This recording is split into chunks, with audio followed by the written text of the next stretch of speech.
Okay, hello guys, and welcome to the second part of my Lich playthrough. It's been a while since I uploaded. I had some bad weather at my place, so there was hard getting a good internet connection to upload this video. But it's finally better, so we can go back uh, to playing. So there has been a patch that uh, fixed some bugs and stuff. One of the features that they added was giving Lich and Angel their 10th level spells. But unfortunately, it seems that only uh, only if you don't combine the spell books um, that you get them, and it's at mythic rank 10, which is like almost at the end of the game, like 10-15 minutes or so. So I hope that they will fix it, so that because I have a Lich that I played when the game started, but because of bugs that the pad had, I had to abandon it. Um, and when I loaded that save file, um, by the levels I should have had the level 10 spells. I didn't. So it seems that it's both for Angel and Lich that the spells are only available at Mythic rank 10 if you don't combine the spellbooks. I really hope that they will fix that, so that we will get those spells um, well earlier, and if we do combine the spellbooks, because that is also one of the goals for this character. Since if we do combine the spell books, we're also gonna get our level 8, 7, 8 and 9 spells earlier, because when we do become a Lich, we should be around caster level 14 or 15, and at that point we're gonna have we will be like character level 10, and we'll be a level 3 Lich, and that's gonna add 3 extra caster levels. So actually we will be like level 13 probably, and so we will actually get access to our level 6 spells, maybe 7 if you're level 11. But we should then get our level 10 spells once we reach level 20 total, probably around like Act 4 or so. I really hope that they will fix that, because I really would like to see what the level 10 Lich spells are, and not get them 10 minutes before the game ends, so that we can actually test them out and see. Because the level, the Lich spell that you get at there's like unique spells from level 3 to 9, and those spells are quite strong. One of my favorites one is a level 3 spell, Mastery of Flesh, I think it's called.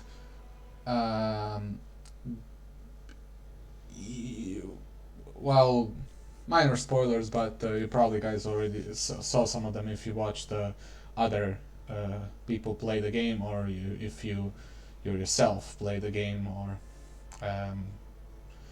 check them out on some pages on the internet. But basically the spell targets any unit. It is not affected by spell resistance, it does not require a saving throw or an attack roll.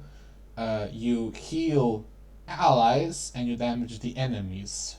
You heal more if the ally is an undead, and you deal more damage if the enemy is a living target.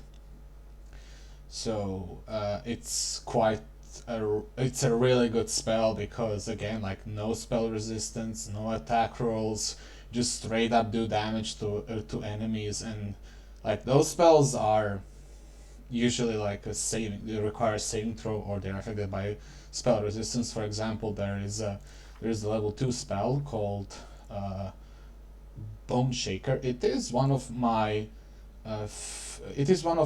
favorite spells that you get at level 2, because it does very good damage for that level. You do 3d6 plus 1d6 per 2 caster levels.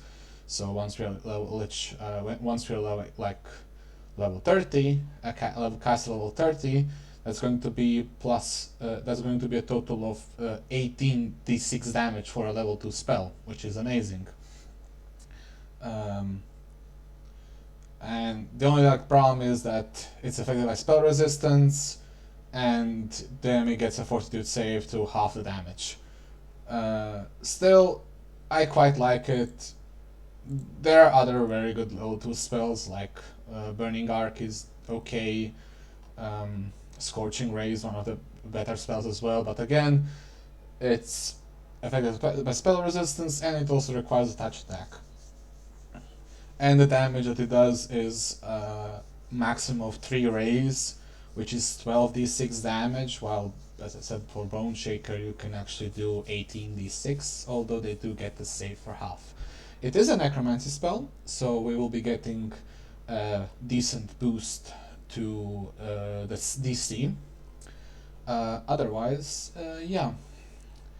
So, like, for example, let's maybe look at something as a comparison for the Bone Shaker, the Mastery of Flesh. Vampiric Touch, it's a touch attack, a melee for that one as well. It's also affected by spell resistance, and it has a cap of 10d6 damage.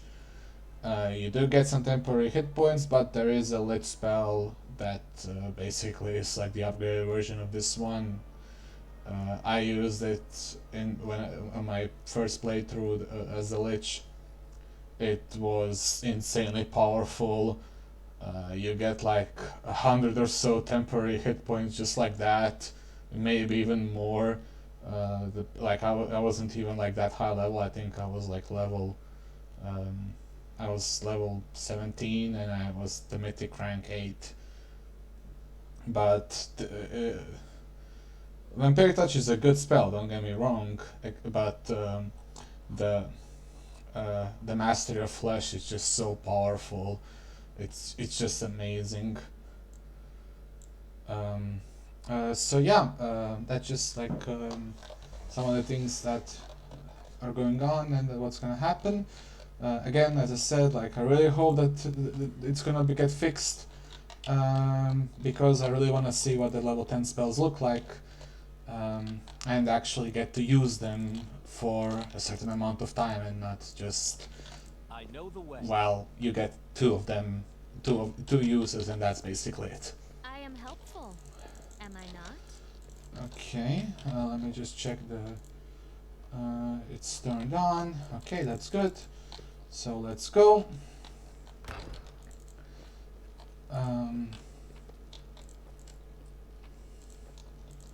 Follow my lead. There's gonna be some cultists here. You wanna kill the wizards first because they cast magic missile, which is an automatic hit. So these guys are very annoying. Yeah, as you see, not that much damage because of the difficulty, but still, like, 2 of them hitting you. I know what to do. And I think they have like 2 or 3 uses out of them. I hope you appreciate this. We want this.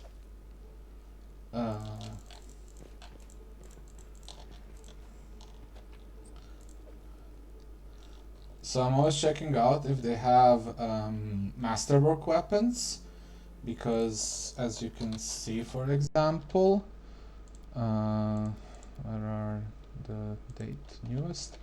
So, for example, this heavy crossbow is worth 19 gold.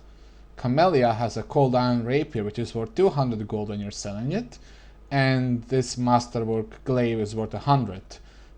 Any masterwork weapon is worth 100 gold, so they're quite good in the early game to sell. Because, like, for example, this is only 1 gold, because you can get a good amount of money out of them. Just picking up the scrolls. I found something. I am helpful, am I not? Where is she? Has cast light on her.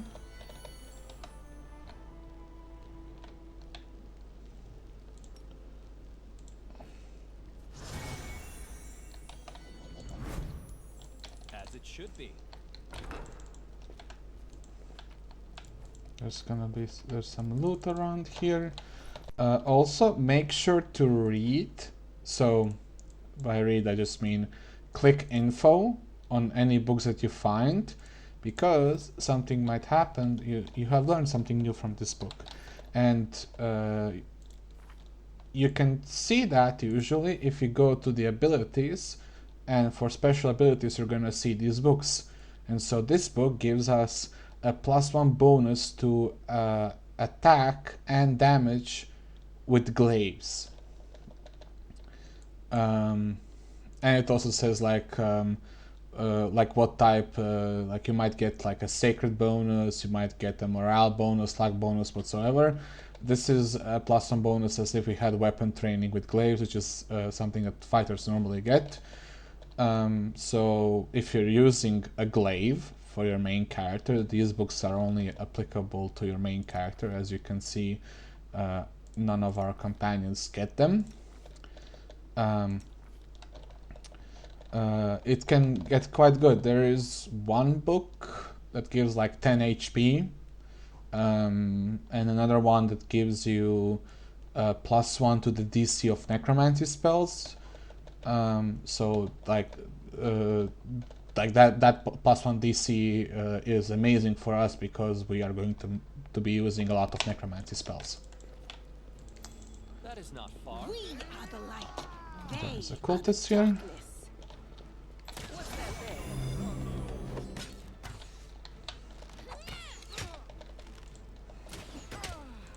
there? Yeah, as you can see, like he just did 8.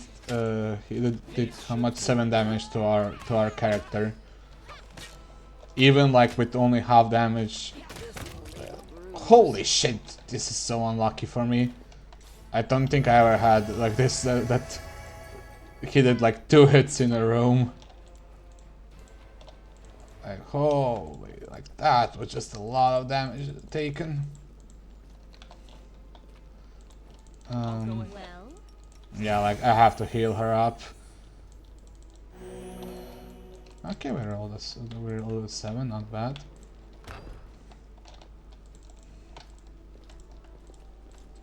Just gonna. save the last one for me. That's why this Light of the Angel is good.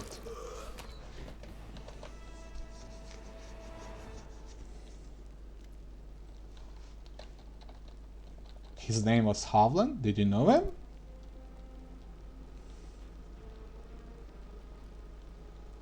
Why would Mongols attack us? Aren't we all on the same side?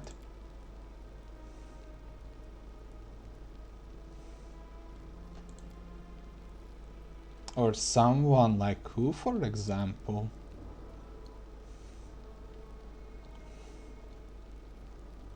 I mean, we did.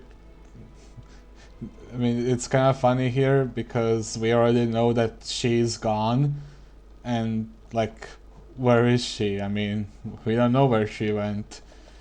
She's probably in this maze, who knows?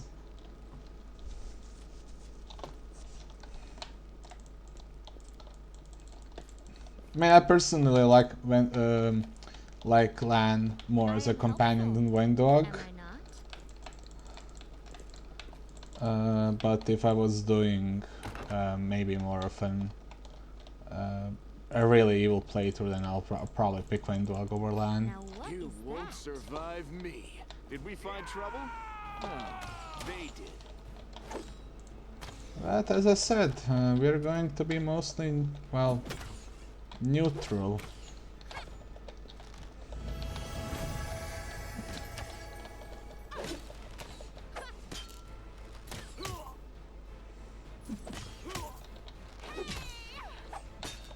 This guy is just not that he doesn't do as much damage, but he has what is it like?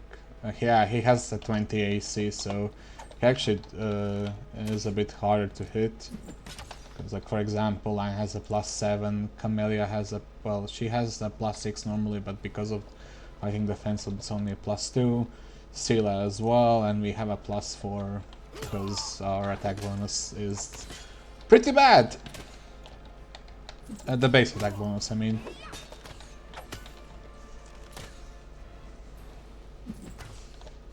Although, like, if we try to hit him with a snowball, it will probably succeed easily. Any masterwork?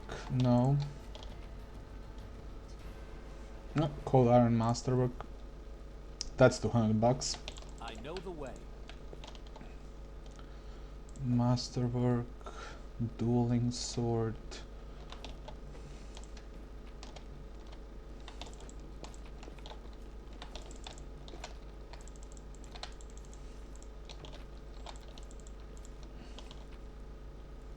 Masterwork, hammer, and spear. Yeah, like as I said, like for example, this spear is worth $200 because it's both cold iron and masterwork. So it's going to be quite a good amount of money. Although, to be fair, in this game, at least compared to Kingmaker, you get way more money than what was there. Like, it's very easy to get like hundreds, if not like a million gold later on in the game. Like, you're gonna be probably drowning in money at that point. Must be quickened.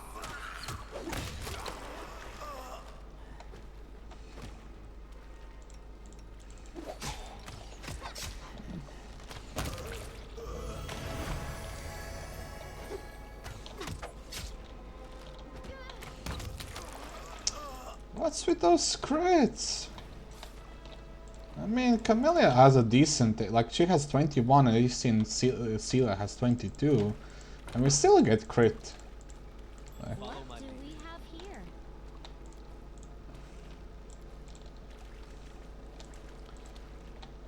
lock. I hope you appreciate this. Well, we do get some healing potions. Usually, as probably most of you guys are, you always like save up your items. I learned that at least potions, like the healing potions, you get a lot of them throughout the game, so you actually shouldn't worry too much about using them in these parts of the game. I do want to prepare myself because of one thing that's going to happen. That's enlarged person, so that's fine. There's going to be a bit of a nasty fight Make every strike count. later on here.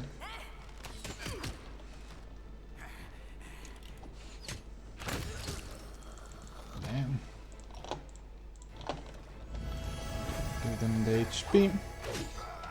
Oh! I think he only has a dart, yeah. Okay. Now here's some angry boys. You crossed the wrong mongrel. Oh my god. This will hurt. I think this guy is on a, yeah, he's on the raid, so his AC is actually lowered. So it's not not that hard going to hit him.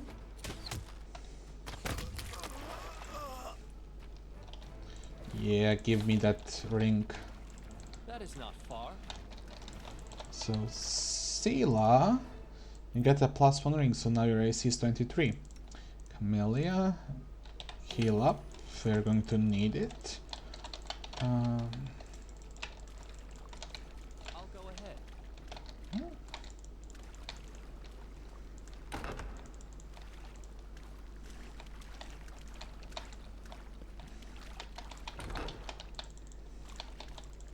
Let me draw the A first blood. calculated risk.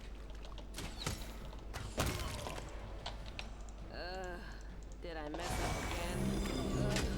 Did I mess up again? This should do it.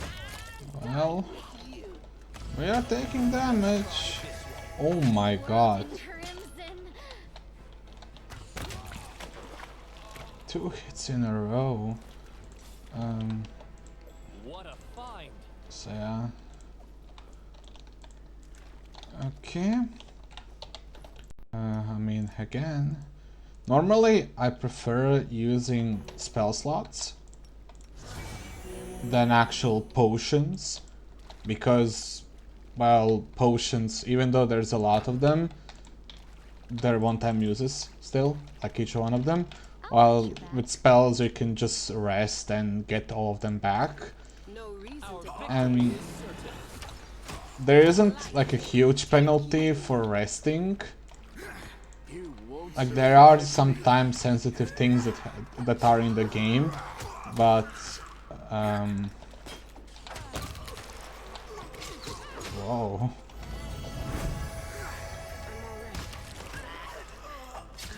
Okay. We're actually getting damaged quite a bit.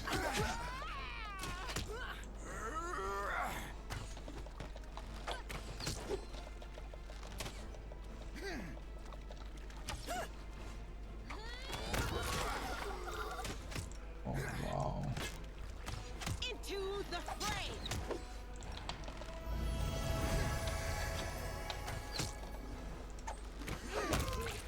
Okay, so this is gonna be interesting. So seal up, heal up, because we're gonna need it. Camellia, you as well, Need the voice of the spirits. because here is going to be sort of a difficult fight, and we want to be as prepared as possible. Come on, don't tell me. Sila, Camellia, Lan. I know the way. Oh boy. Oh well, sucks to be us. There is a magic item here. It's not like that powerful, but still, it sucks to fail. Again, because you can just sell those things. Cold Iron Dueling Sword. Follow my So ready for anything. let's buff up. You can trust him. I like putting a large person on land, meditate on your mistakes. Might make you feel better. just so that we can bump up his damage, because it's going to be... Ooh, it's going to be a bit of a difficult fight here.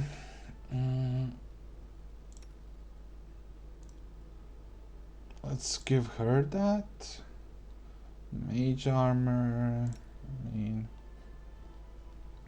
we don't need it for him yet. Protection from chaos and evil, no.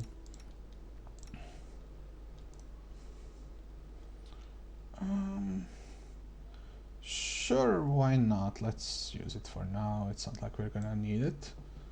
later on. And actually, yeah, let's use the Scroll of Bless as well, just so that we have a higher chance of actually hitting things. Because this boy is very strong. 5 damage reduction against everything at this point of the game. Time Did is they not step on waiting. their toes as well? So what you want to do also is you want to sneak up You are today's one of them sacrifice. behind, so that his cleave is less likely to happen.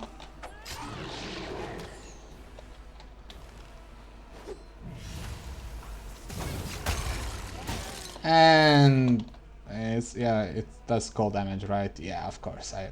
I'm an idiot. Yep, and he's immune to cold. And that is the reason.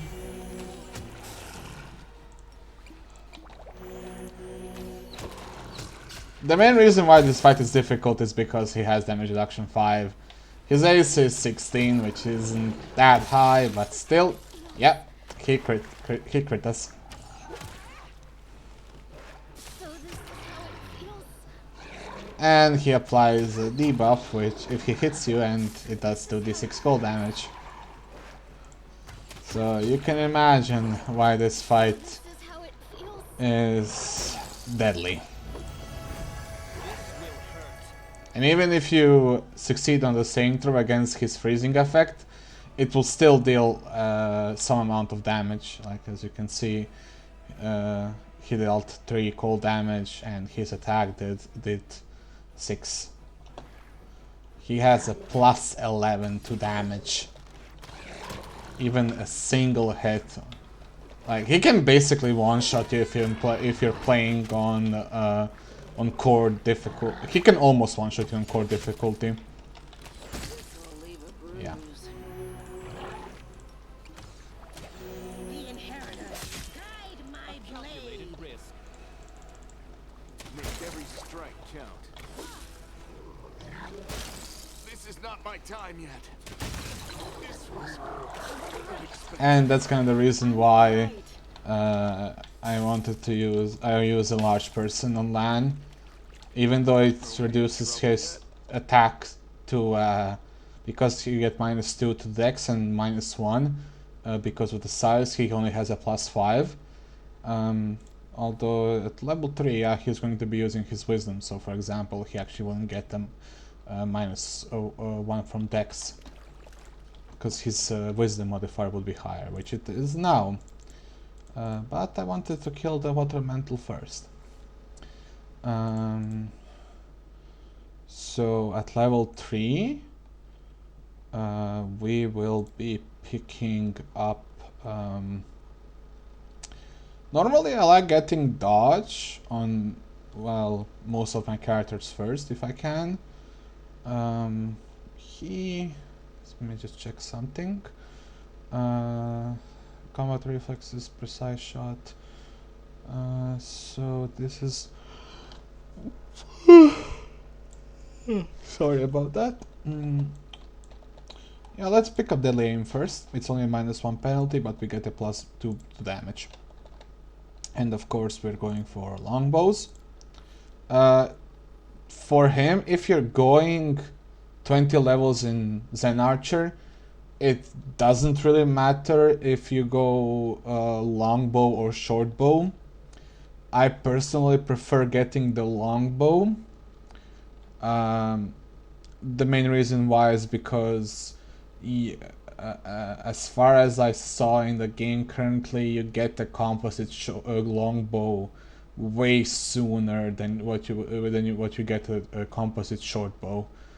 Because, like, for example, we will get actually pretty soon a composite shortbow.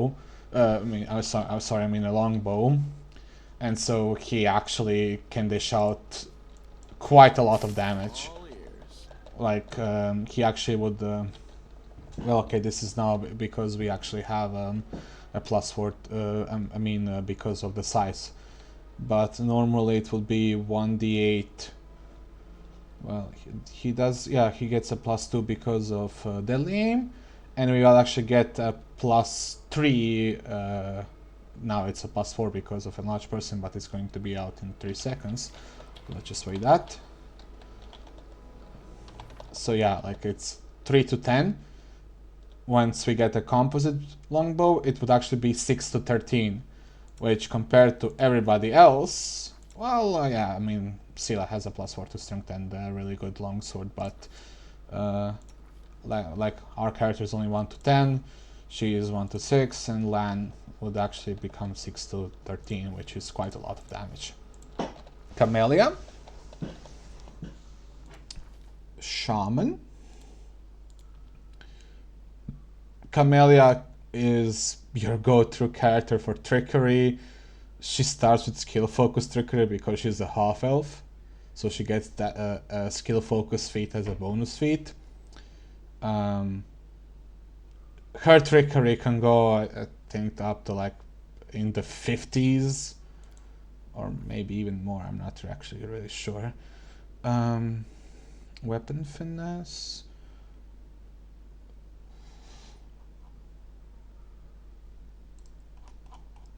I just need to check something. The Battle Master gives us greater weapon focus. Okay, yeah. So we're gonna get weapon focus rapier. Open Could have heart to survived me. worse. And our spell book. For spirit magic, we can only put bull strength here. But otherwise, just get bark skin. It is an insanely good spell. Once we get enduring spells, this is going to last for a whole day, and it gives you an enhancement bonus to your armor class, to your natural armor. Most of the time, what that does is it frees up your amulet, and enduring spells making it last the whole day is just insanely good. But yeah, like instead of like getting your natural armor bonus from amulets, just casting bark skin is amazing. A really powerful spell. Okay, Scylla, level 3 paladin. We get Aura of Courage, we get a Mercy, and we get Divine Health. We are now immune. She is now going to be immune to all diseases. I only get her mobility up to a 3 because fighting defensive is going to be up all the time, and so she gets she's now going to get a +3 instead of a +2 bonus to her AC because of that. Again, like she is kind of our main tank at the moment. So yeah.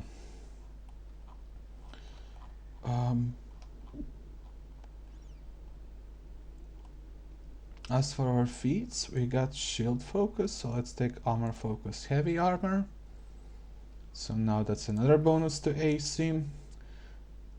I usually get fatigued, the mercy fatigue, so that whenever we use our lay on hands, we remove mercies. Basically, make it so that whenever you use lay on hands to heal an ally,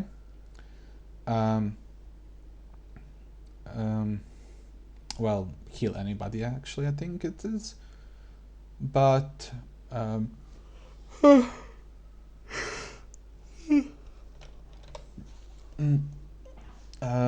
you remove some conditions, and fatigue is amazing to remove.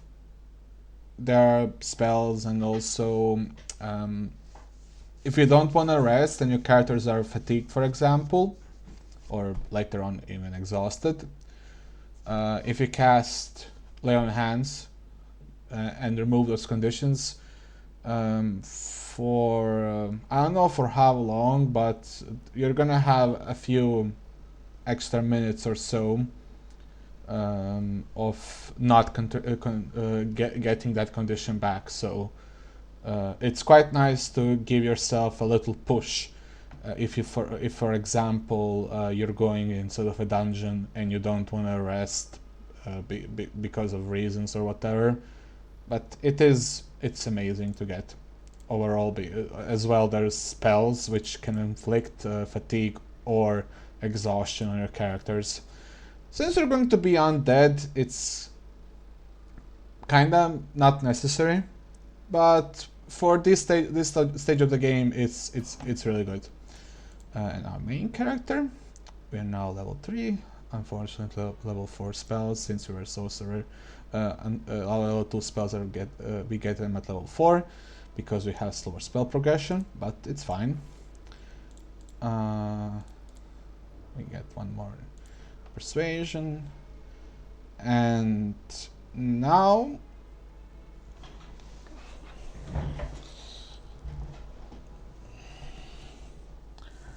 I could go fast learner human to get that one extra skill point. I could already get my meta magic feat, so I don't have to pick them up later on. Or actually, I could even get spell penetration immediately. Magic missile, yeah, it is affected by spell resistance. So actually, let's take up spell penetration. It might help us out. We get another level 1 spell. We got magic missile because of our bloodline, so that's also quite good. Actually, let me just check something. I need to see. I need to see actually, because I don't remember always at the top of my head. So,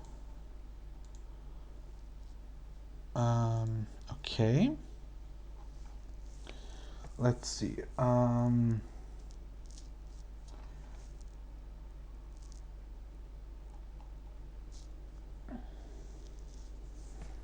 Sleep is meh. Don't really need it.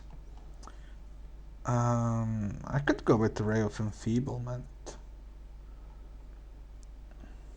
So yeah, like as I said, like for example, Ray of actually no, it's not Ray of Sickening. Sorry about that. I thought that Ray of Sickening actually was the spell that does exhaustion at this level, but I think it's a later level spell. Burning Hats is good, but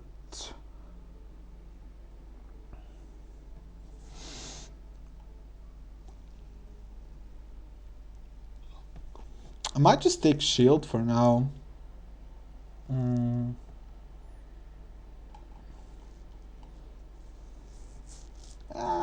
Let's go for Burning Hands. Yeah.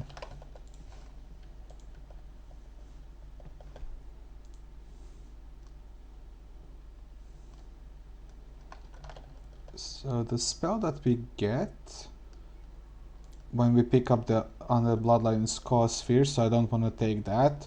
Also, it's kind of a max spell because creatures with 6 or more hit dice are immune to this effect, so basically it's gonna happen really soonish, and I really don't want to waste one of my learned spells because we get you don't get a lot of them as a sorcerer on a spell that is going to be later on useless for us. I'm actually thinking of maybe even taking Ray of Enfeeblement. I like it. Makes a target take a penalty to their strength, and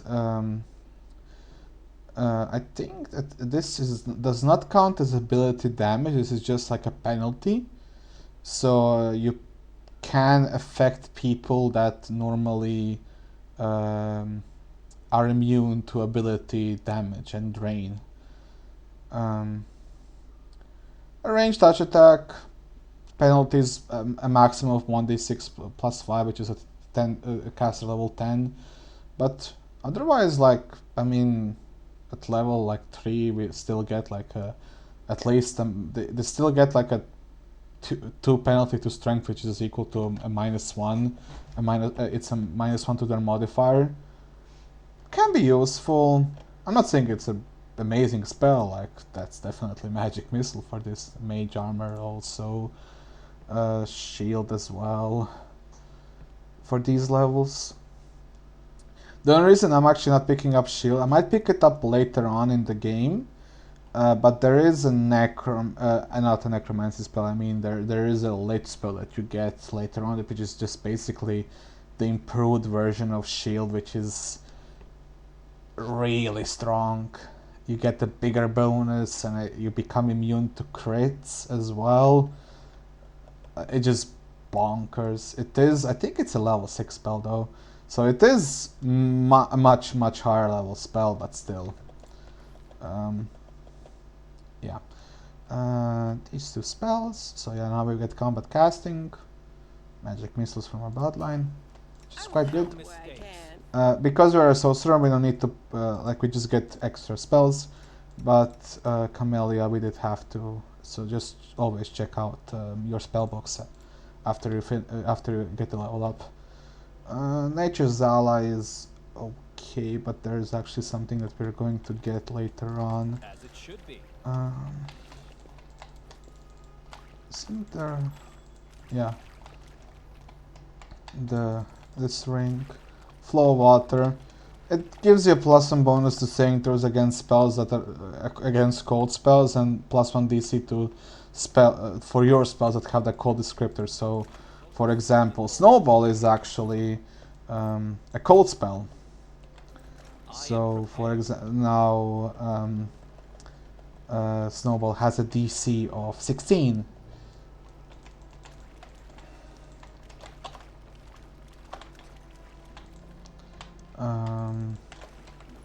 I did pick up the heavy crossbow, yeah, that's fine. So this area is now done. The water elemental does a lot of damage, as you saw. You really want to be prepared when you fight against him. And actually, Well, you don't have any more spells available. Let's just heal up a little bit at least. No more.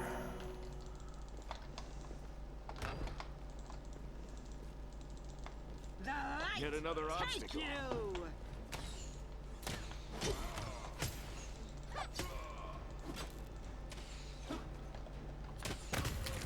This should do it.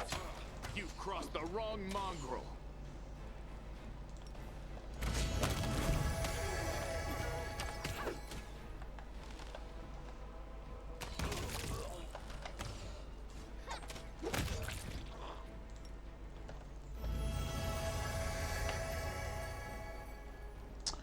Short sword masterwork, and these are just heavy crossbows.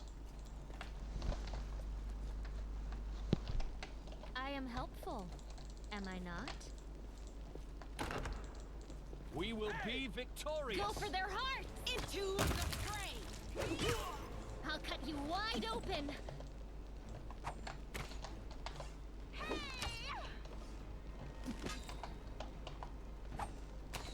Like, for example, this guy has a 12 to strength.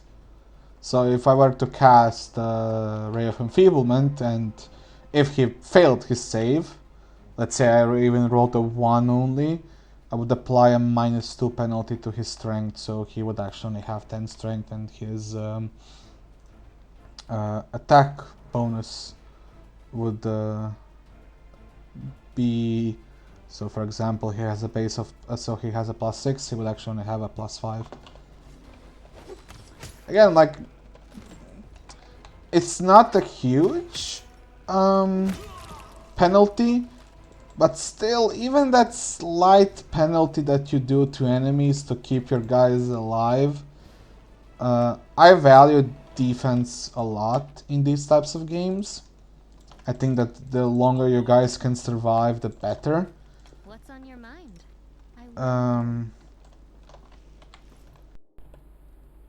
But yeah, like for example, we now got like two these cure moderate wounds potions as well. Let's just heal them up a little bit, just so that they're out of just so that they don't die unfortunate deaths I found easily. something.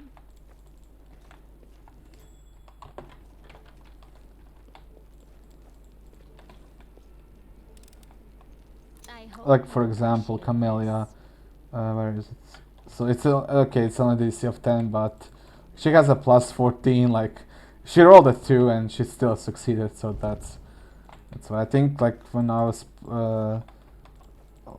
I think Amelia, for me at least, had always at least a 90% chance to succeed at most of these. I called Iron Masterwork Longsword. That's very nice because Sela can now equip it and get a +1 to attack rolls.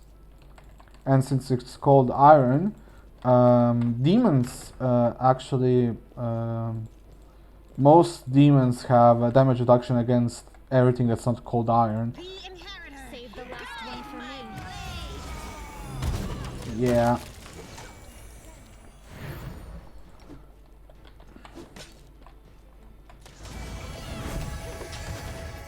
Against humans, the cold iron doesn't matter, but being able to actually, I can show you guys a bit actually pretty soon here why.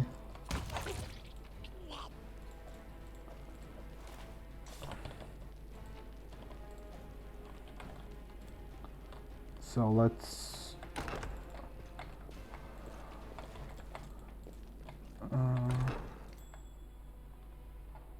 Follow my lead.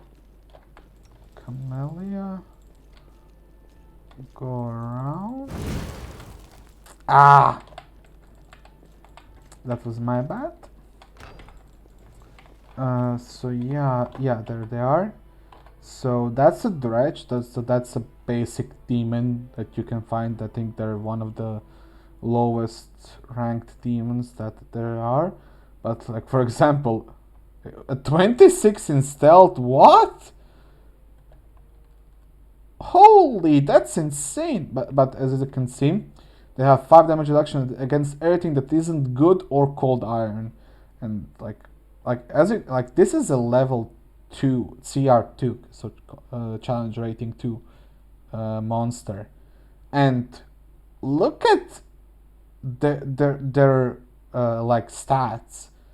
Okay, the AC is not high and their saves are not high, but they have 5 damage reduction, 10 resistance against acid, cold, and fire, and they're immune to poison and electricity.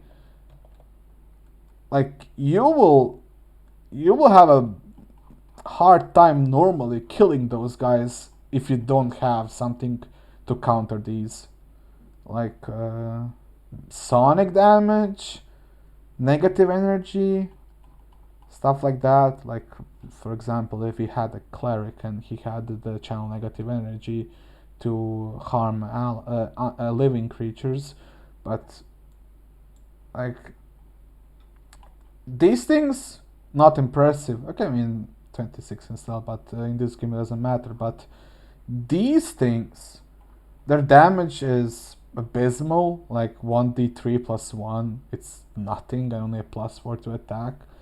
But these things for a CR2 monster, I mean, I played mostly 5th edition D&D, and like I haven't seen stuff like this for a CR2 character a long time. So yeah, like you can imagine, like for example, Doubt is the heart's greatest challenge. let's have Lan attack him, and I hope he actually hits. Anything. Okay, he missed. He missed again. Lan, come on! Oh, and also, if that wasn't enough, these guys actually can cast Stinking Cloud. And if I remember correctly, Stinking Cloud is... No, it's... I think at least level 3 or level 4.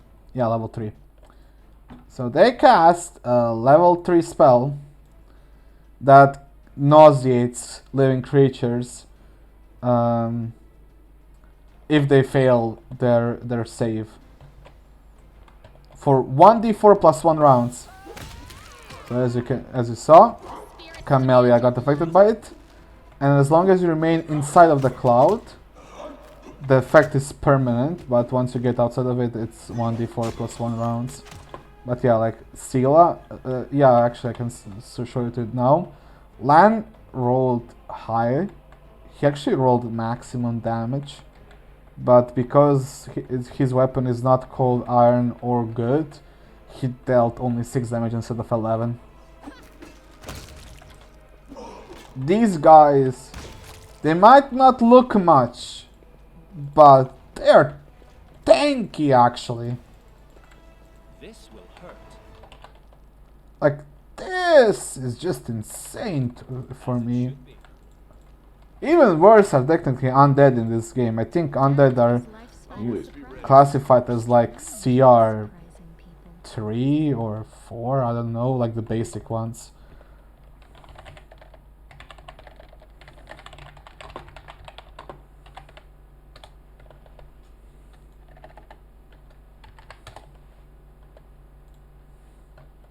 Let me just check. So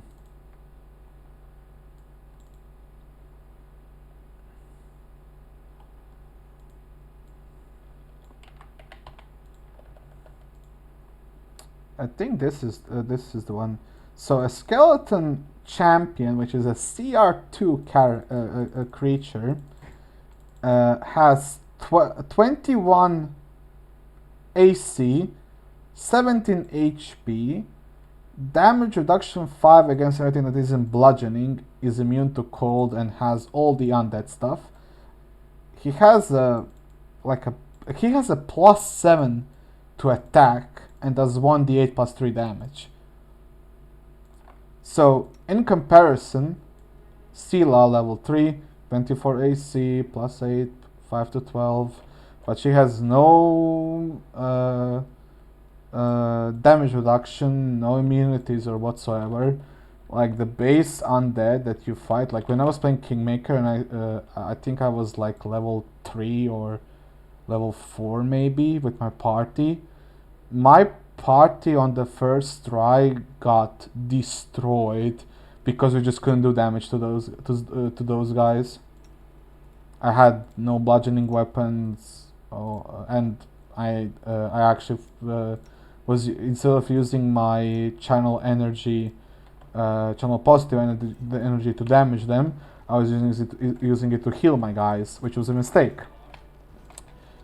Because we did no damage to them, and so I got destroyed on my first try. I am helpful. And again, like I was playing with like in Kingmaker, mostly these settings as well, like 0.5 damage, slightly weaker crits, but there was no increased number of enemies. But like there was only 3 of those guys, and they destroyed me. Do not fear. Do not. Like, do not underestimate undead in this game when you're a low level party. Or, as a matter of fact, don't ever underestimate undead enemies in Pathfinder. They can destroy you if you're not prepared. Trust me, I've learned it the hard way. Undead are insanely powerful here.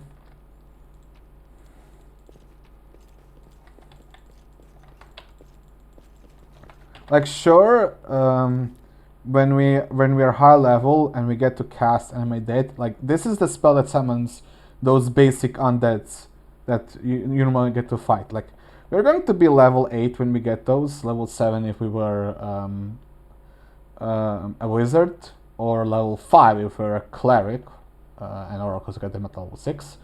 But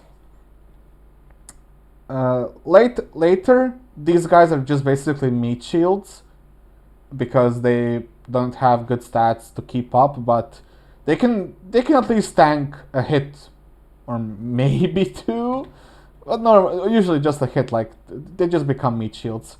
Later on, it should be, I think it's called no, it's Great Undead. Like these guys then get okay. Like they do good, but it is a full round to cast them, so be careful of that. Like for like Animate Dead is only a standard action. Full rounds to cast a spell like that is Ooh, you wanna try to do it outside of combat.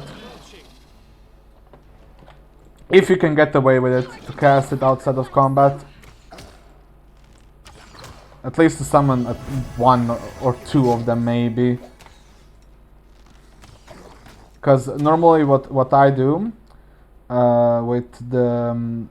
with summons is if I'm outside of combat and I can do it, I use my character that has that ability, and I just summon them. If I want to trigger the fight, I summon them right on top of the enemies. They do take a amount of time to get summoned, especially the skeletal champions. So keep that in mind, because the enemies might just go past them. But otherwise, yeah, like just summoning them, at least one batch of them can help you a lot in a fight. Summons are very good in Pathfinder. And so that's also true for animal companions. Animal companions are really strong in this game. When I was playing by Azata, I had Ivu, the dragon companion. Am I not? I was using Sela and Camilla in my party. Sela on level 5 gets, it's not shown for her here, but on level 5 paladins get a divine a bond, and you can either choose a weapon or an animal companion. I took the companion, and you get a horse with her. Like, the horse had like 40 strength at later on, but well, it's also because I turned him into a dragon, but that's another story. Or did he have? Yeah, he had like 40 strength later on. Like Sela had like 30 with the dragon transformation, but like it was insane. And Camellia, I took the second spirit as a shot for her, and I took the animal nature spirit. I think it's called. Yeah, I think it's called nature spirit. And you basically get a level animal companion, but that's at level 16, so it's quite late. But otherwise, it's quite nice to have. And also there is this thing that you can also have, where you can spontaneously cast any summon nature's ally spells. That's why, for example, I don't pick up Summon Nature's Ally here, or the level 1 spell as well, because later on we'll actually be able to cast any of them without having to prepare them, which is a really nice hex. Endure The this. heartbeat quickens. Your pain is my pleasure. So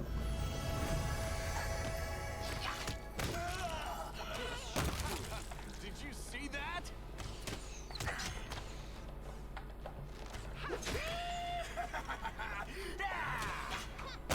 Let's try this way.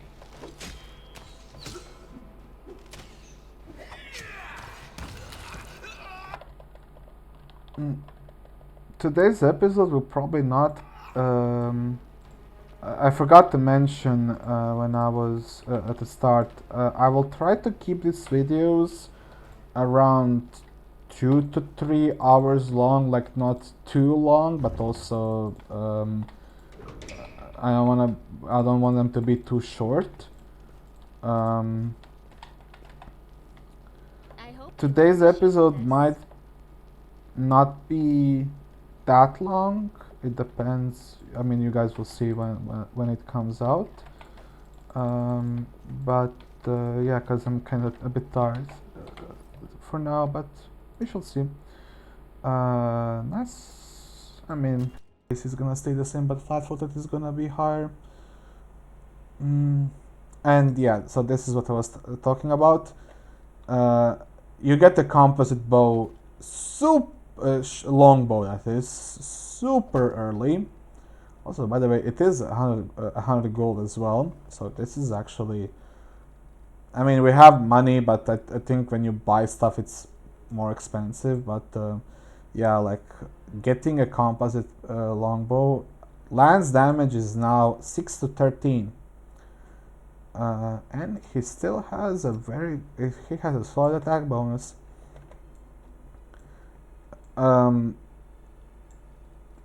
Lan can do really, really high damage. Again, he's probably, I mean, as a companion, Let me draw the first I think he probably does the highest damage as an archer character, except maybe one character that we're actually going to have as a lich. But I'm not. But I think that's only because of sneak attacks. This will hurt. Otherwise, like Lan, I had Lan do like 50, 60 crits when we were level 8 or 9, I think. Maybe even more. I mean, both do have a 3x multiplier, but yeah, like for now, if he crits, his highest damage is 39 at this point in the game. And it's actually going to be only higher and higher because once we get key arrows, it's going to increase even more and more. What's that there?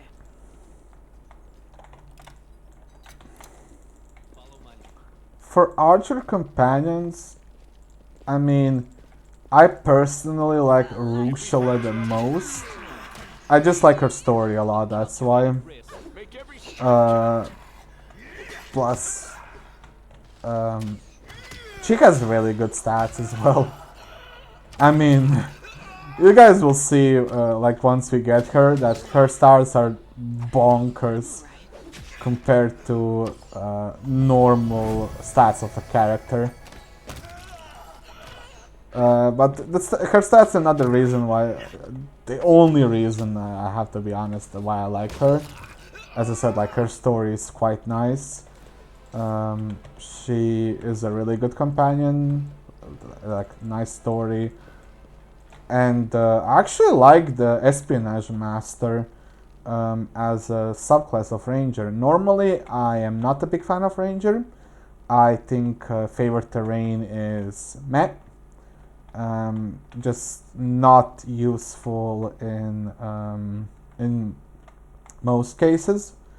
Where is that? Is it here? No, it's like here. No. Where is this thing? I keep forgetting where it is. It's no. Am I just there it is. So yellow, blue, red, yellow. That's the code for this door. Yellow, blue, red, yellow.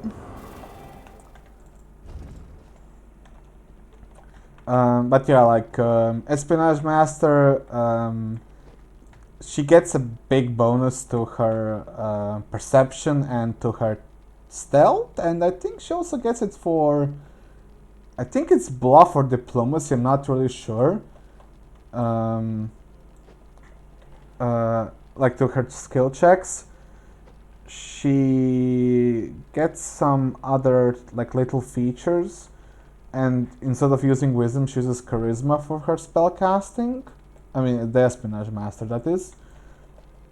But the trade-off is like you lose favorite terrain again. Like favorite terrain is, I personally don't like it because you only get like a bonus to perception, stealth, and I don't know what else. But while you're in that terrain, like for example, like we're in now urban terrain, if you had favorite terrain urban, we will get these bonuses. it's really a, I mean, for me at least, it's kind of a useless feature. I really want to say it. Like the perception is nice, but again, there's gonna be some terrain types that are better than others and or more common, so you're just going to pick those things. For the favorite enemy, I mean, you're fighting a lot of demons, At your so discretion. the only problem is like the demons here are categorized into three. So there's demons of strength, slaughter, and magic. So you can either specialize into one of those three. But yeah, at least it's more useful, I wanna say, than favorite terrain. Especially like now, since you know that you're gonna be fighting a lot of demons, it gets better.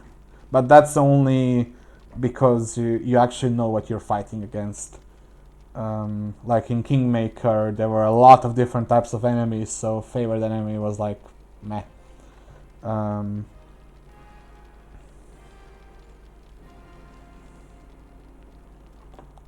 Well,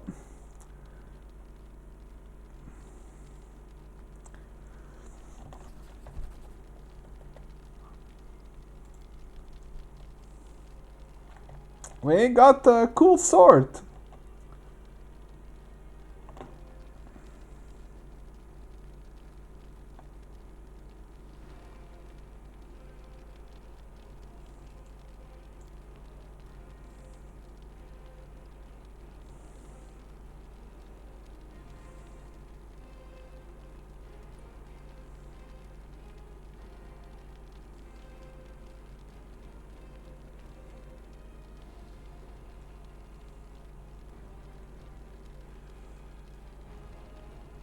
So, like, there is this like cool lore information if you guys don't know. So, this world that we're on, Golarion, is actually a prison where the gods imprisoned the god Ravagug, who is he basically just wants destruction for everything. So his role is just basically to destroy everything in the universe. And so the gods, if I remember correctly, they couldn't beat him exactly. Destroy him. So instead, they most of them that were up at the time teamed up and did like a very complex plan that in the end worked, and they managed to imprison him. One of those guys, which I found actually kind of hilarious, was Asmodeus, the archdemon of hell, or archprince. I don't actually remember. I think he's the archprince. Basically, the ruler of hell. Uh, I found it kind of hilarious because I think he did it with like a contract or a sword, something like that, and in the lore, his followers believe that he hid like he hid like ways of him achieving power over creation in the contract that's based on for the creation of life, I think, and also some of the other gods is like Shalin. No, I think Shalin was there too as well. I know it's Serenray, and actually, I have to check it out because I can't remember if Rovagog despises Shalin or Serenray the most. I think it was Saturn in the end, yeah. Um, yeah, he actually hates Saturn the most because she imprisoned him. I mean, she was the main reason, the one who was behind the Gods Gathering to destroy him, or well, in this case, imprison him. Um,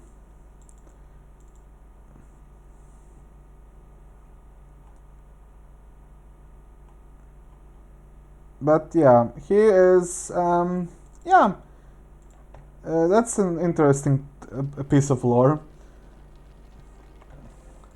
Maya character actually was a follower Senrai. I thought about like going for Desna or for Senrai a lot, but in the end I said for Senrai. I just liked her aspect as a goddess of redemption a lot. If I could, I would actually make my Lich a follower of Senrai. The only problem is that she actually despises the undead. That is, she's not against necromancy, but she's against creation of undead, which definitely, as a lich, you probably, or I should say, should not be a follower of Serenray.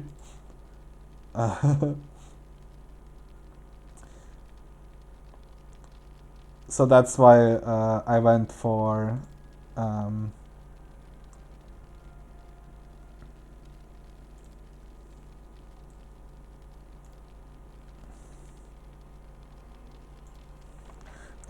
so that's why I in the end went for Nettis. I think he personally, as how I play a lich, I think that the god Nettis is more suited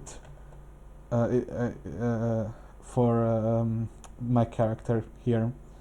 The god of magic and knowledge, well, holds knowledge and magic above everything else, and he's torn between destroying and saving the world. So, as I said, like it kind of fits more for my for my Lich playstyle as a neutral character. Like we are somebody who took up Lichdom, and in a way, we still are not. I want to say corrupted, but let's say we're not influenced so much by our desire to do evil, as others might be. Although, in Pathfinder at least, I know that liches are evil characters. There's actually also something interesting. Most people think that liches are not neutral evil, but lawful evil, which is actually not true. Liches do not care about laws. They're just straight up evil. Like they're not chaotic evil. Like liches, they don't tell the truth or keep their words, respect authority, those things for like lawful chaotic characters. They just do what they want for either the sake of power or for the sake of evil, as you might as some evil characters actually behave. Like they do evil in a way to spread evil, not spread, but for the sake of evil. And liches do not fall under usually under either category of lawful chaotic. There are there actually exists good liches. I think that they're called arc liches, and those are usually created for.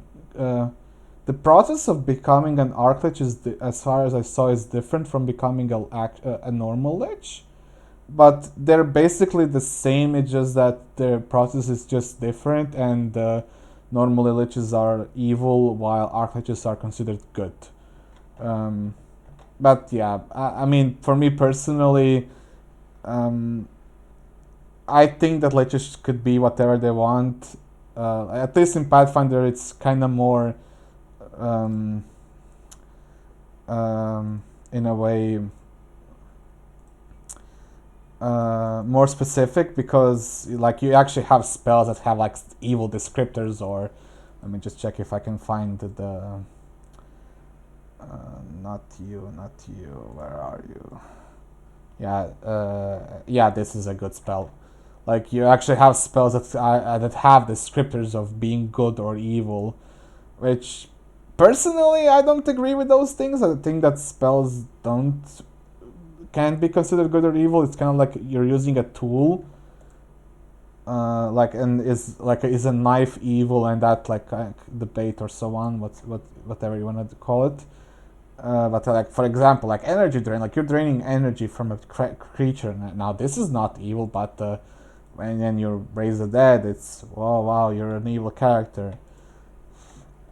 But yeah, I mean that's just my 2 cents on those things. Personally, I think liches could be whatever, but in this game, this is now a minor spoiler, but if you want to get the lich transformation, you actually have to be any non-good alignment.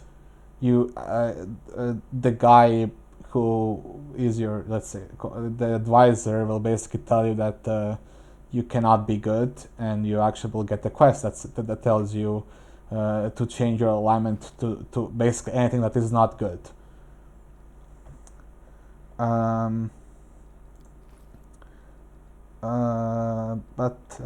Yeah, I mean that's basically. Oh yeah, and we now get the sword. It's for now. It's just a cold iron masterwork weapon, but later on we actually can upgrade this weapon. I remember. So there is going to be a scene later on where we basically the guy will give you a new scabbard for the weapon. Is going to become a +2 weapon after that, and after that you're gonna find. I mean, it's actually kind of later on as well, like almost halfway through the game. Then the weapon is going to become a +4 weapon with a few extra abilities. It's going to be quite a good weapon at that stage. And I actually remember in the end it becoming a +6 weapon. No new abilities from the ones that you get at level 4, but +6 weapon is quite nice. But yeah. I mean, you guys can tell me what you like think about liches or the necromancy as a magic. What you guys think about it being evil or not? I mean, personally, I don't think it should be considered evil. Like, sure, maybe some of the things that it does, but then again, like you have literally spells. Once you look at it, like let's look at dominate. Like you dominate a person, you take away their will from them, like, or where is not phantasmal killer, I can't remember. I mean,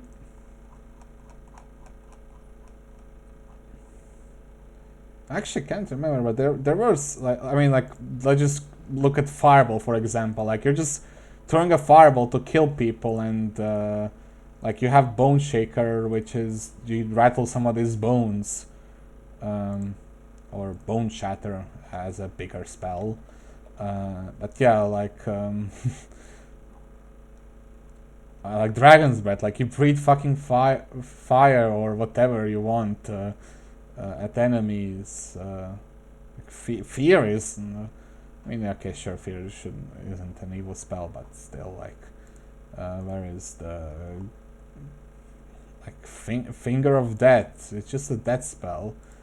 Where is the create undead?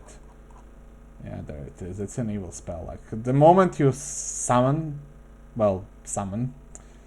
animate undeads, it's considered evil. But for everything else, nope. Like, straight up kill a person. Nope, not evil.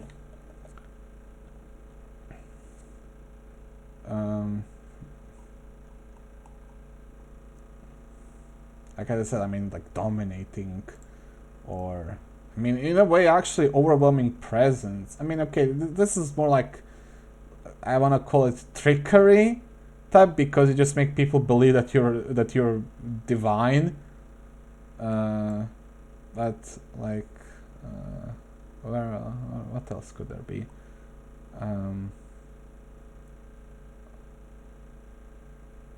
Like you create a hole into the abyss. Okay, actually, this is considered evil. Wow, I actually didn't know. Huh. I actually want to say that this is interesting. I would not have thought that a spell like this could be considered evil. What else do we have?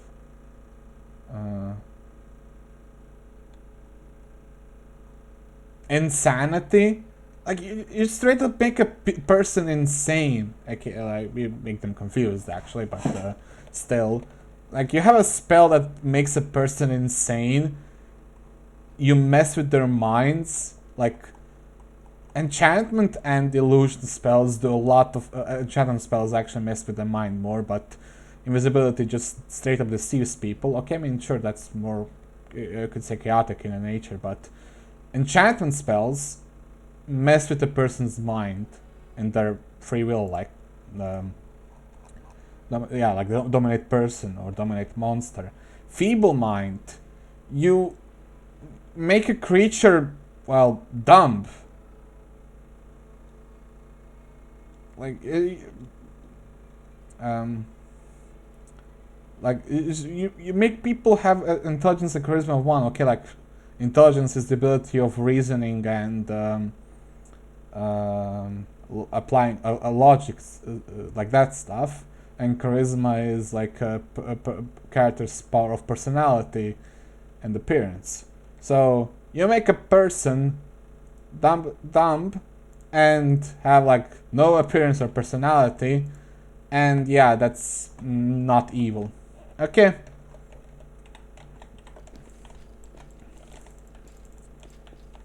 I mean, yeah, like I understand that the necromancy spells, at least like the animate things, they like force a soul, bind the soul in a way, bind the soul. But like there's things like skeletons and what are they called? Skeletons and zombies. They're considered mindless undeads because they're just animated bodies. They're not actual people. You just use the bodies.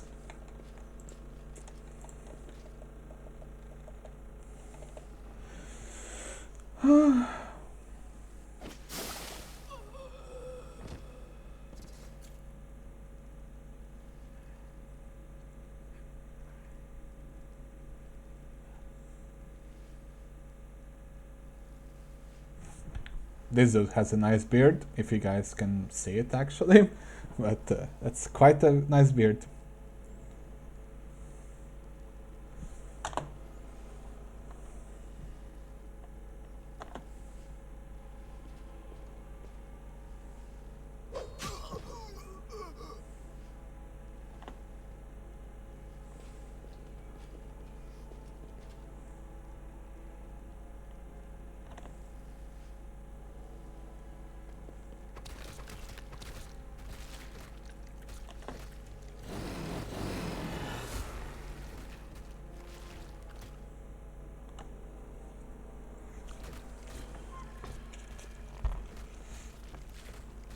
You rush at the deep end, but the air seems to grow thicker with every step.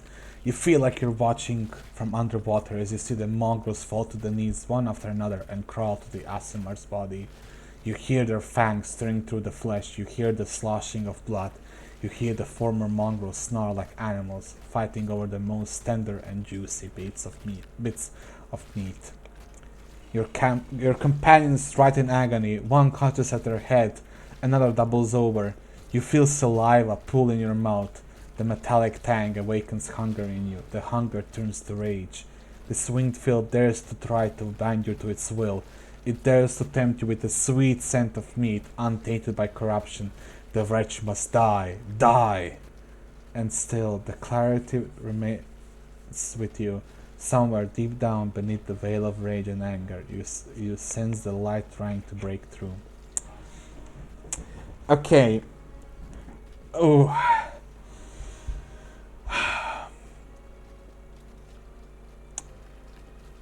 I did go with Lan and not with Wendwalk, and I do not plan on going. I don't think this character is not somebody who would value emotions that much. He would be a person of reason. Well, I mean, our intelligence is it's still positive, but not the highest, but still like we do come from because of our bloodline from a family of wizards, it seems. So yeah. I think our mind would be clear of these thoughts, or well, at least we will try to seize the light hidden within you. We would not succumb to the rage. Our character, I think, it's not something that he would do. So we are actually going for the seize the light hidden within you. Let's do it. By sheer force of will, you master your rage, and almost in response, warmth suffuses you from within. Warmth and joy from a simple realization: you can win, you can save these people. The power of heaven bolsters and guides you. Its light breaks free, and enveloping the mongrels, grants them the gift of blissful oblivion. Lowering your gaze, you see a scarlet stain on your chest. The wound has reopened, and instead of blood pouring forth, you see only a radiant light.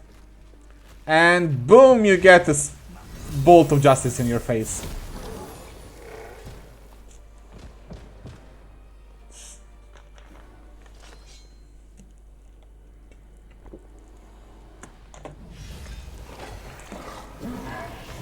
Well, that's a very cowardly move. The moment you sense some great danger, you just flee. I mean, and you're supposed to be, it's not the, Vrolikai? Those are like, I think they're considered probably among the, at least compared to their CR, they're like the third or fourth highest, I think, CR demon. Like, they're supposed to be really strong, and this guy just, like, he gets a bolt of justice to the face, and oh, suddenly he's running away. I mean, sure, if he was fighting us, we would probably be dead. Not probably, very, very, very likely dead. But yeah. Oh, look, it's, Venduak. Who would have guessed?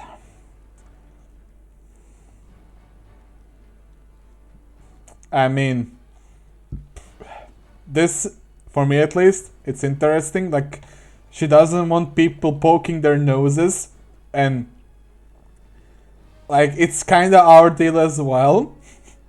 I mean, we're not mongrels, so like that's something, but like, she just didn't want people to find out what she was doing. Tear your throat out. I mean, crossed the wrong mongrel. she is. This is actually interesting. I actually never saw this, that she has immunity to poison, death, petrified, ability score, damage, and drain. She's only a CR1 character and she has immunity to ability score, damage, and drain. Like, holy. But yeah, like, otherwise her stats are meh. Worshipper of Lamash too.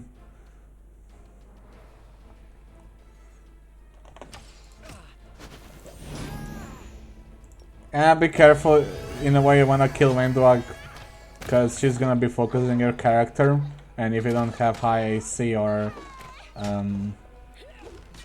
HP, like, you can easily die. She doesn't have the highest hit points or even the highest armor class, but still. As I was like, 32 crit.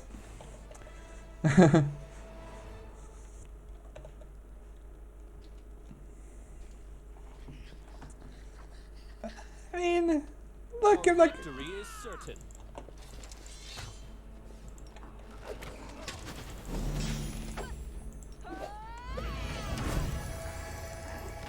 It's not like she actually summoned really strong demons, I gotta say though. Like she summoned closets. Spell resistance 13. Oh wow, I actually didn't know that. But yeah, like Kosila, she's really not that powerful. Well, are you going to finish me off? It's not exactly unexpected. What else are we supposed to do with you? You're not just a traitor, you're a monster. The young ones believed you, and you lured them to a demon and watched them eat human flesh. I was trying to make them strong. What have you done for them? What were you doing while I was looking for ways to bring strength to our tribe? You're useless, Lan. I led by example. I trained. I tried to become stronger so I could go to the surface and maybe do something worthwhile with my stupidly short life. And I will do it. I might be the one to bring our whole tribe to the surface. But you? Why would you want any power that turns you into a monster? These young guys and girls, they trusted you. And they were turned into mindless animals, ready to eat corpses at a demon's command. I went through the same ritual as them, and I didn't become an animal. I conquered my anger. The anger that has been building and building in every one of us for decades. Unlike you, I have no intention of just lying down and politely accepting death. I will rise above all this, while you'll still be stuck with your pride, chewing on rats. I mean, I personally do not agree with Ventuak. I mean, like girl, you're luring people into demons to make them stronger. Like, oh my god, for most people that's not okay. Like, first of all, you're deceiving people. I can understand that, okay, but you're deceiving them for demons. You're making them eat flesh to become something, whatever, like, they're just basically being corrupted. And so, I mean, I'll just go through these things. It's gone. It was just there, and now it's gone. It's gotta be some kind of demonic trickery. You need to have a cleric look at that. If he had been marked by the abyss, do you think some nobody priests will be able to help? No, the demons have branded this uplander. And judging by the smell of his blood pouring from his chest, the demons will be able to find him wherever he goes. And they'll find you too, Lan.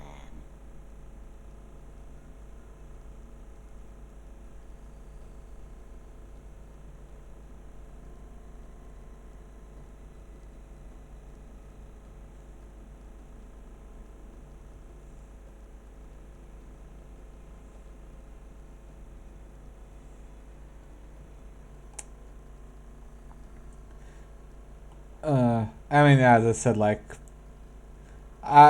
when, like, Lan, like, okay, like, he, he's okay, like, he, like, this, like, a laid back example. I trained, he wants to do something with his short life. Like, that's respectable for a character, and she's just like, oh yeah, I just lured people to demons so to serve a stronger being so I can become strong as well. Like, no, like, you do realize what you're doing with demons. The first time that you don't serve their purpose, you might just wind up dead. I mean, you shall see what. Actually, never mind. I don't want to spoil anything, but yeah, there's actually going to be something interesting that's going to happen to one of our enemies. Better to serve a strong master than to eke out an existence in a dark hole with no hope. I am of the Neathers. Her life lives are short, but we are hardier than humans. I realized a long time ago that I was capable of more than this life offered. And I follow whomever is the strongest. I thought you were better than that. I thought you were proud of your heritage, but you're willing to crawl on your belly before anyone who's even a little bit stronger than you. You're not a mongrel. You're a cave slug. You have no understanding of the meaning of family or tribe.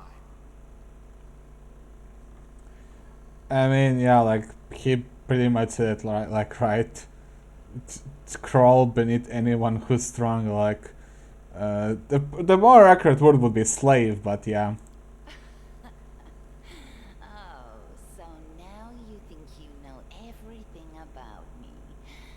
You're one of the best hunters in the tribe. It benefited me to ingratiate myself with you. So I acted in a way that pleased you. Savamelek is always in need of new servants. You'd make as good a servant as anyone else, and then... once you'd gone missing in the maze, not even the redoubtable Lan would have dared look for you. But then why did you come with me to look for the sword? So I could kill you quietly if you found it and stop you taking it to the village, you idiot. I would have told everyone that you got caught in a cave-in. But then the Uplanders showed up and I had to change my plans. Yes. Hosilla found me in the caves. I was lost and hungry. And she offered me a choice. Die as a nobody, or live, and gain the power to change everything. Savamelek tore off a piece of an Azimar priestess's thigh. A big, juicy piece. More meat than I'd ever received in the tribe. That was the first time I knew what it was like to be happy. To have a full belly. I swore to myself that it would always be that way.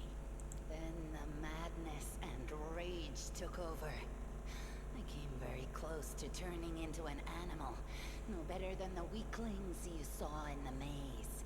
But I am strong. I mastered myself. I brought myself under control. I fell so that I could rise again. You should have chosen death. Dying's better than living like that. You're saying I should have died that day, Lan. But then who would have listened to your feeble jokes? Who would have showed you the best caves for hunting? Who would have made you a man? I would have been fine without all that. And without you. Your death will make the world a slightly better place, Wenduog. It was simple. I lured those I deemed worthy into the maze. To the rest, I told stories of the horrors of the maze, making them stay away. It all hung in the balance when the cave walls shuttered, and many of the young ones decided that the time of their great exodus had come. I had no doubt that Hosilla would dispatch a dozen young Neethers easily. But what would become of the maze if all the tribes poured in? So when Lan ran off looking for the Angel's sword, I went after him. Not to help him, but to make sure that the sword never reached Neethong. It's a pity that you got involved and stopped me from killing him. But then again, the evening gong has not yet been struck. You sicken me. Ooh. I mean, I'm obviously going to go for Lan, but the choice is, do I either let Wenduak live, or do I kill her? Or, well, attack her. I actually don't know. I think I'm going to attack her.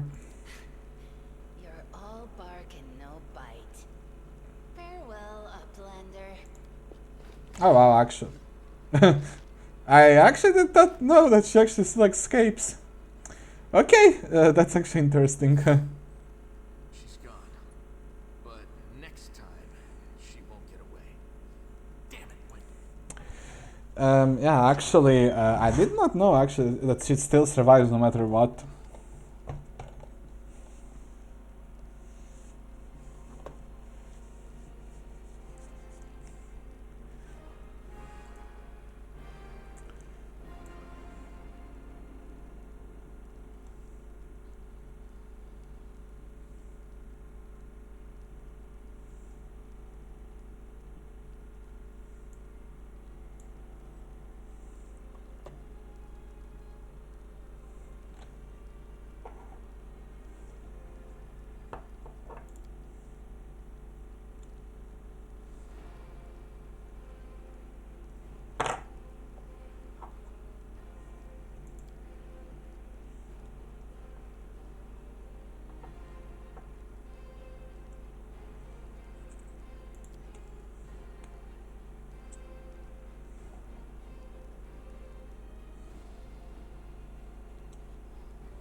Okay. No glory without risk.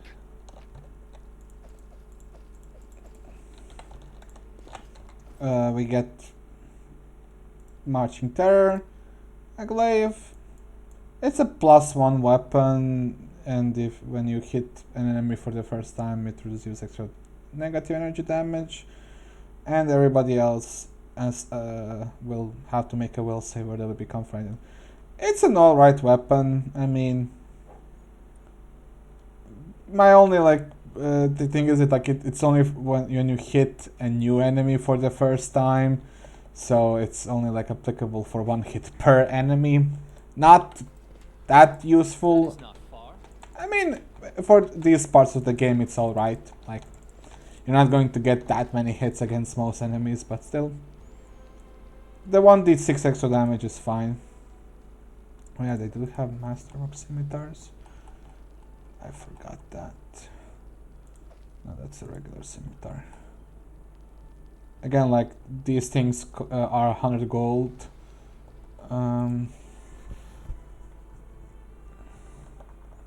Let's see. I think that I will be making a cut here. While the survivors wander the dungeons, the battle on the surface rages on. The warriors of Canabris are trying to defend the Wardstone, but their strength is flagging. Their resistance is valiant, yet it will all be in vain if no one rises up to turn the tide. Actually, it's also there is no need to rest before this, because you're automatically when you enter this location, you actually get all things back, which is quite nice. And yeah, as I said, like as you can see, like we're actually we're like, what is it, like I think this is like a third, almost like we're almost like we're 1/3 experience in level 4 already, to level 4 I mean. So it's actually the little trick with the experience is actually quite nice. But yeah, we only made we only made one single lawful action. That's it. But yeah, I think I'll be making a cut here. It's almost like 2 hours long. I will, I think that now I will start making these videos more often, especially since now the weather is finally fine, so I can actually upload. I had some internet issues before, like it was really bad weather, so like I actually was out of internet for almost half a day or so. But now it's fine. So yeah, I will be making more of these things in the future, and see you guys next time, and I hope you enjoyed it. I'll go ahead.